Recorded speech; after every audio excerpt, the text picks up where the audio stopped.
Bonjour, aujourd'hui nous allons passer à la transformation chimique, mais cette fois-ci à l'échelle moléculaire.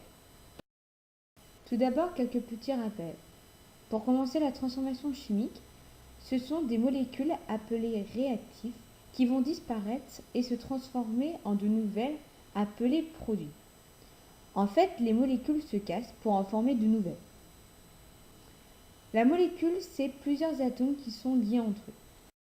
Afin d'expliquer plus clairement l'échelle moléculaire d'une transformation chimique, nous allons prendre l'exemple de la combustion du carbone pour commencer. L'équation de la réaction est, comme nous le savons, du carbone plus du dioxygène crée du dioxyde de carbone. Les molécules de départ sont le carbone et le dioxygène. Donc le carbone est bien symbolisé par une sphère noire et le dioxygène par deux sphères rouges. Les molécules se rassemblent et créent le dioxyde de carbone, représenté par une sphère noire pour le carbone et deux sphères rouges pour l'oxygène. Il y a bien conservation des atomes et donc la masse aussi se conserve. Passons maintenant à la combustion du méthane. Tout d'abord, l'équation de la réaction. Le méthane et le dioxygène disparaissent afin de former du dioxyde de carbone et de l'eau.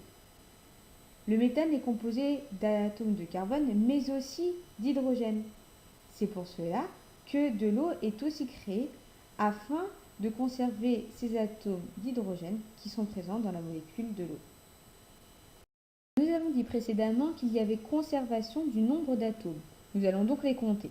Du côté des réactifs, il y a un carbone, 4 hydrogènes et 2 oxygènes. Du côté des produits, il y a un carbone, 2 hydrogènes et 3 oxygènes. Il y a donc un problème. Au niveau des atomes de carbone, il y a bien un carbone de chaque côté. Pour cela, nous sommes contents. Par contre, pour les atomes d'hydrogène, nous voyons que du côté des réactifs, il y en a 4 et du côté des produits, il y en a 2. Pour les produits, il n'y a que la molécule d'eau qui comprend des atomes d'hydrogène. Nous allons donc mettre 2 molécules d'eau. Voici les 2 molécules d'eau qui sont représentées. Recomptons. Il y a donc du côté des produits un carbone, 4 hydrogènes et 4 oxygènes. Les atomes de carbone et les atomes d'hydrogène sont égaux du côté des réactifs et des produits. Passons maintenant aux atomes d'oxygène. Il y a 2 fois plus d'oxygène du côté des produits. Il faut donc doubler le nombre de molécules de dioxygène du côté des réactifs. Il y a bien 2 fois 2 molécules de dioxygène. Si nous recomptons, nous obtenons un atome de carbone, 4 atomes d'hydrogène et 4 atomes d'oxygène. Nous avons exactement le même nombre d'atomes de chaque type du côté des réactifs et des produits. Les 2 chiffres que nous venons d'ajouter devant les molécules sont le nombre de molécules qu'il y a dans l'équation de la réaction. Attention, il ne faut pas confondre l'indice et le coefficient. L'indice est seulement le nombre d'atomes qui composent la molécule. Pour terminer, un petit exemple. Prenons une équation de la réaction composée de 2 réactifs et d'un produit.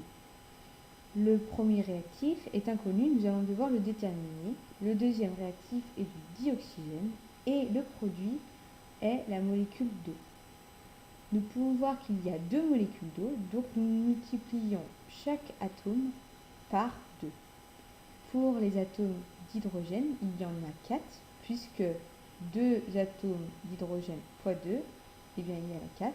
Et il y a 2 atomes d'oxygène, puisqu'il y a 2 fois 1 atome d'oxygène.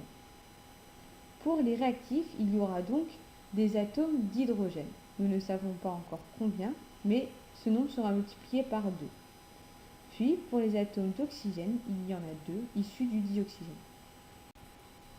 Comme il y a conservation du nombre d'atomes et que dans les produits il y a 4 atomes d'hydrogène, il doit aussi y avoir 4 atomes d'hydrogène du côté des réactifs.